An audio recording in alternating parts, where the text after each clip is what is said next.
Salut, c'est Ben de Retour d'Expérience et aujourd'hui on débriefe et on analyse les annonces Fujifilm. Alors le 24 mai dernier, Fujifilm annonçait le successeur d'un de ses best-sellers, le XS10, le bien nommé XS20.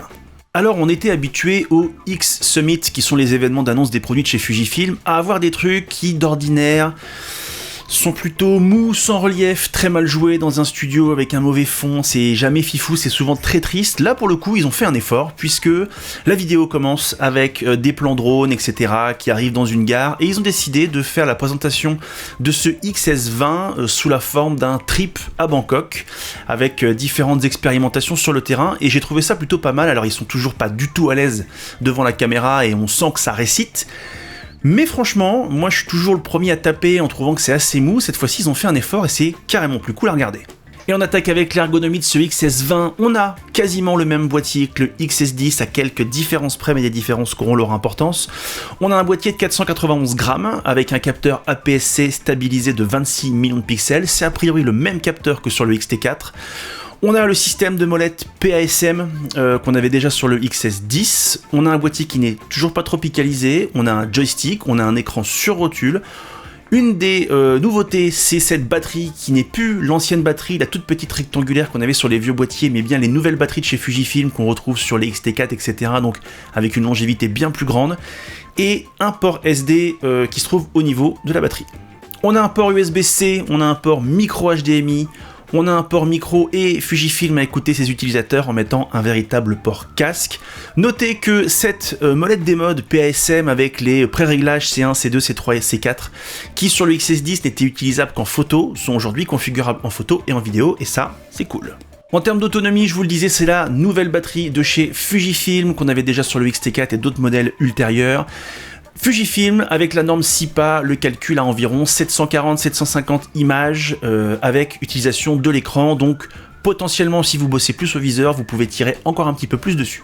Niveau autofocus, on a un autofocus photo et vidéo qui est quand même très efficace, même si on peut toujours voir des problèmes de pompage ou des systèmes de détection un petit peu anarchiques, ça arrive encore chez Fujifilm.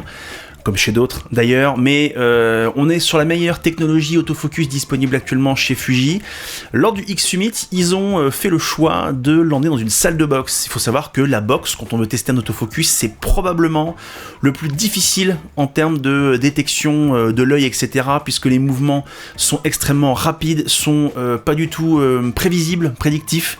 Et du coup, c'est généralement une épreuve pour les autofocus. C'est d'ailleurs pour ça que la plupart des marques n'emmènent pas leur boîtier lors des présentations ou des tests dans des clubs de boxe. Là, ils ont fait le choix de le tester comme ça. Alors évidemment, ils nous montrent toutes les images où ça fonctionne très bien. J'imagine qu'il y a pas mal d'erreurs, mais c'est assez courageux de la part de Fujifilm de faire ça quand même. Alors dans les trucs que j'ai repérés, c'est quand même que l'autofocus, quand il est en détection de l'humain, il est quand même capable de repérer un sujet de dos. Donc on a quelqu'un avec un œil qui se retourne et le petit cadre reste derrière la tête. Et ça, c'est super chouette et j'aimerais bien que toutes les marques arrivent à faire ça. J'aimerais par exemple que l'algorithme de Panasonic s'améliore dans ce sens. De même, on a pu voir dans la vidéo de Pierre Boisseau que l'autofocus sur l'œil fonctionnait même avec des lunettes de soleil. Donc il a sa compagne qui a des lunettes de soleil et on voit le petit carré qui reste sur l'œil. Ça c'est super cool. Dans le système de détection, en général, Fujifilm est paradin. Ils nous ont mis détection des humains, des animaux, des oiseaux, des voitures, des motos, des vélos, des avions et des trains. En termes de stabilisation, on est sur une stab à 7 stops, ce qui est vraiment très impressionnant. Elle est a priori très efficace. Damien Bernal parle d'amélioration significative, notamment sur le wobbling. Le wobbling, c'est les déformations derrière votre sujet. Et en termes de saccade, c'était le gros problème qu'il y avait chez Fujifilm, c'est quand vous faisiez un mouvement panoramique comme ça, la stabilisation, hop, elle fonctionnait, puis hop, elle décrochait. Il y avait des saccades. A priori, ce problème est résolu ou quasiment résolu, donc ça, c'est une très bonne nouvelle. En termes de montée en ISO, alors c'est toujours assez subjectif les montées en ISO puisque votre niveau de tolérance sera pas le même que le mien et que celui de votre voisin. Damien Bernal, lui, identifie que grosso modo jusqu'à 3200 ISO en vidéo, ça le fait carrément, et après il y a une dégradation qui s'opère, c'est tout à fait normal. 3200 ISO c'est quand même pas mal. Et en photo, comme je le dis régulièrement, bon aujourd'hui avec les logiciels disponibles, les versions de Lightroom, Topaz, Deep Prime, etc., la montée en ISO jusqu'à 12008 en photo, c'est plus un problème puisque les logiciels permettent quand même d'annuler le bruit et de remettre de la netteté. Donc en photo, il n'y a pas de souci. En vidéo, on est autour de 3002 nickel exploitable. Après, on en perd et après, ça va évidemment dépendre de votre niveau d'exigence à vous. A priori, on note quand même une amélioration de la montée en ISO, en photo et en vidéo par rapport à son prédécesseur. Au niveau photo, on a toujours cette rafale mécanique à 8 images par seconde, ça n'a pas changé avec un obturateur qui monte à 1/4 millième de seconde. Ce qui va changer, c'est le buffer qui passe grosso modo d'une centaine d'euros à aujourd'hui 1000 euros.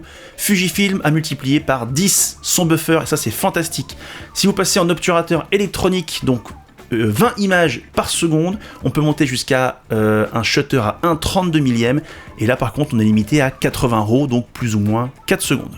Niveau vidéo, la Fujifilm a vraiment mis le paquet, parce qu'aujourd'hui on a de la 6,2K 30 images par seconde en open gate, c'est-à-dire sur l'intégralité du capteur. On a de la 4K 60 avec un crop à 1,18, de la 4K 25, de la Full HD jusqu'à, je crois que c'est 240 images par seconde. On a du H264, on a du H265, on a du ProRes RAW et du Blackmagic RAW disponible en externe. Enfin, sur le XS10, il me semble qu'on était jusqu'à la 4K 30, et là on est de la 4K 60 et de la 6,2K. Donc là, vous avez une machine de guerre en vidéo dans un tout petit format. En termes de surchauffe, Damien Bernal ne constate pas de surchauffe en 4K 25, il a constaté à peu près une surchauffe au bout de 30 minutes en 4K 50, mais comme Fujifilm le recommande dans son X-Summit, il l'a testé avec le petit ventilateur à l'arrière, et là, plus de surchauffe, vous pouvez filmer autant que vous voulez, d'autant que la limite des 30 minutes a disparu. Dans les features, on a ce nouveau mode vlog qui est très à la mode, qu'on retrouve en ce moment pas mal chez Sony, avec pas mal de systèmes automatisés, vous pouvez choisir des spécifications de focus sur les objets, etc. C'est plutôt cool. Vous avez ce nouveau système plug and play qui vous permet de connecter directement à votre ordinateur, votre boîtier, et il est automatiquement reconnu comme une webcam, sans plugin, sans quoi que ce soit, sans driver, donc ça c'est super cool. Et le dernier truc qui a été annoncé, c'est une nouvelle application Fujifilm. Ils ont dégagé l'ancienne, ils en font une nouvelle, ça c'est un vrai problème pour à peu près toutes les marques, hein. Ils ont tous une appli pour leur boîtier, je trouve personnellement qu'il n'y en a aucune qui fonctionne vraiment bien, qui est fluide, qui est efficace. Fujifilm a décidé de entièrement refaire sa nouvelle application, on verra si ça fonctionne, et si c'est le cas, ce sera sûrement la première marque qui a réussi à faire un truc qui marche. Et enfin, le truc qui fâche, c'est le prix, puisque ce XS20 est vendu au prix de 1400 € à sa sortie. Rappelons que le XS10 était sorti à 999 €. On a 400 balles de plus, et ça, c'est pas rien. Je pense que ça a surpris pas mal de gens. Alors, il y a effectivement les augmentations de prix partout, il y a beaucoup de technologies qui ont été mises, mais du coup, on est quand même sur un boîtier qui est un petit peu moins accessible, donc on va voir un peu ce que ça donne en termes de vente. Alors comment ce boîtier se place par rapport à la concurrence? Selon moi, il a plus ou moins 4 concurrents. Le Nikon Z30 qui est aussi un petit boîtier APS-C mais avec moins de spécifications techniques, il est aussi moins cher et un parc optique moins développé. En face, on a aussi le Sony A6600 qui commence à vieillir un petit peu, qui est le dernier boîtier APS-C de chez Sony, en photo, vidéo, hein, j'exclus la FX30. Et ce boîtier ne dispose pas de tous les specs techniques en vidéo de ce XS20, il est un petit peu en retard. En photo, ça se vaut à peu près. Je le mets dans la concurrence parce que, évidemment, chez Sony, c'est celui qui se place en face, mais pour moi, il est un petit peu dépassé. Autre concurrent de ce XS20, c'est le XS10 qui reste toujours dans la course, qui reste très abordable, surtout avec ce prix de lancement du XS20.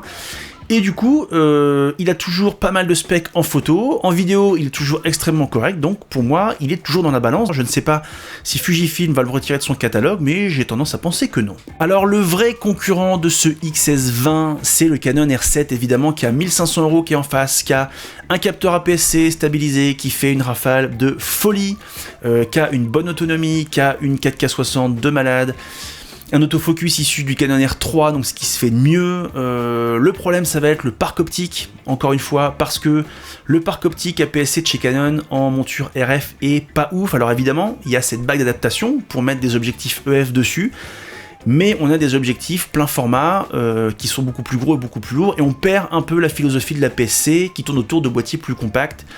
Fujifilm de son côté a son parc optique qui est quand même pas mal développé maintenant. Ils ont annoncé un 8 mm f3.5 en même temps que ce XS20. On a Sigma, Tamron qui sont lancés aussi dans les optiques en monture X, donc il reste un petit peu en concurrence et en balance. Le XS20 est à 1400 là où le R7 est à 1500, je pense que c'est pas un hasard. À voir. Et alors un concurrent qu'on pourrait ne pas mettre dans la balance, mais moi j'estime qu'il a sa place et qui va peut-être poser problème à ce XS20, c'est le Canon R8. Parce que le Canon R8, il est certes à 1800 €, donc il est 400 € plus cher, mais on a un capteur plein format, on a la technologie autofocus de chez Canon qui est au top du top, on a une autonomie qui tient, enfin, une montée en ISO qui est très efficace. On n'a pas la stabilisation, mais on a quand même un boîtier et avec un premier pas dans le plein format qui est pas anodine, et c'est que 400 € de plus. Je me dis que quelqu'un qui veut s'équiper, qui n'a pas encore vraiment de marque et qui veut mettre un peu le paquet, soit il prend un XS20, soit il met un petit peu plus et il a un boîtier plein format. Ça se pose là. Alors après, je pense que si Fujifilm baisse un petit peu son prix avec les ODR, etc. qu'ils vont faire, la question se posera pas. Mais selon moi, le R8 fait quand même partie de ces boîtiers en dessous des 2000 € qui peuvent faire un petit peu d'ombre à ce XS20. Alors en conclusion, on peut se dire que Fujifilm a tapé un grand coup, a fait un vrai pas en écoutant ses utilisateurs, a fait un vrai pas vers la vidéo et vers les créateurs de contenu. On peut déplorer quand même cette augmentation de prix assez significative.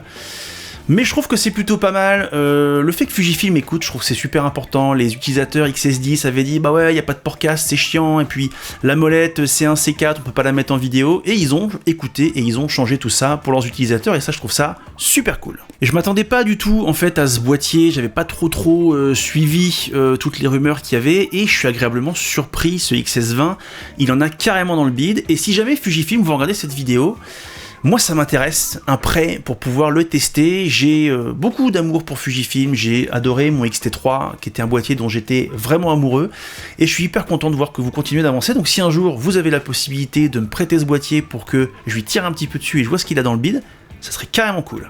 Alors je vais reprendre l'avis de Pierre Boisseau que je trouve plutôt pertinent. Selon moi et selon lui, ce XS10 est un petit frère du XH2S. Il y a des compromis qui ont été faits, on n'a pas un capteur empilé, mais je trouve qu'on a une version accessible du XH2S qui est grosso modo 2 fois moins cher, avec un peu moins de specs, mais beaucoup de specs quand même.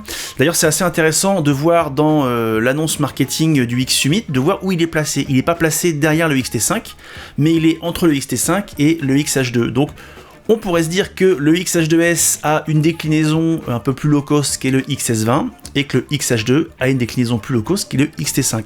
Je trouve ça hyper intéressant. Après, on verra un peu ce que le marketing fait et comment il est proposé, comment il est brandé par les créateurs de contenu et les marques, mais je trouve que c'est assez malin. Alors c'est sûr qu'avec 200 € de moins, ça aurait été un R7 killer et qu'il aurait plié le game, mais tout est plus cher aujourd'hui. C'est la stratégie de Fuji, on verra si ça marche. Le XS10 a été un best-seller. J'imagine que ce XS20 sera le boîtier qu'aujourd'hui tout le monde recommande parce que le XS10 était une petite bombe et que ce XS20 a l'air de marcher dans ses traces. C'est fini pour moi. Si vous voulez plus d'infos, plus de détails, évidemment, là on est sur une revue de presse, on est sur un condensé. Je vous invite à aller voir les tests super bien faits de mes camarades. Damien Bernal, je vous mets ça en description. Pierre Boisseau qui a fait une vidéo review et une vidéo discussion avec un magasin photo de chez Sony Photo, il me semble.